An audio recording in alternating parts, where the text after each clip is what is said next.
জামায়াত-শিবিরকে একটা কঠিন শাস্তি দেওয়া হোক। তারা পায়ে পা দিয়ে ঝগড়া করার জন্য আমাদের ঐক্যকে বিনষ্ট করে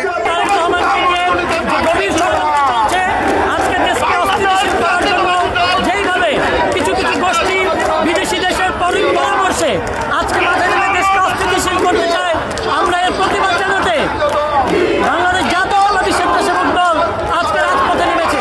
আওয়ামী লীগ এটা করে, জামায়াত-শিবির করে আমাদের জনাব তারেক রহমান এবং আমাদের বিএনপির উপরে এটা চাপানো হচ্ছে।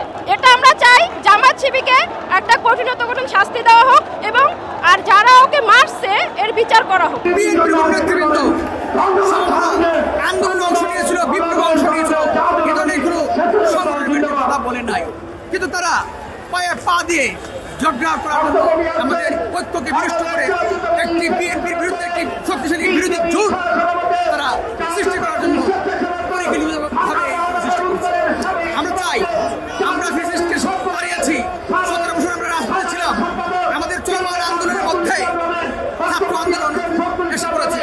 সেই ছাত্র আন্দোলনকে আমাদের নেতার নির্দেশে আমরা যথাযথভাবে সফলভাবে সমাপ্তি ঘটিয়েছি, কিন্তু আমরা এই বিপ্লবকে আমরা একা নিতে চাই নাই, মিলেমিশে আমরা সেটাকে দেশের স্বার্থে দেশের স্বার্থে আমরা ধারণ করতে চাইছিলাম। বাংলাদেশের 18 কোটি মানুষের প্রাণের স্পন্দন আমাদের তারেক রহমানকে নিয়ে বিস্তৃত ভাষায় তারা স্লোগান দিয়েছে।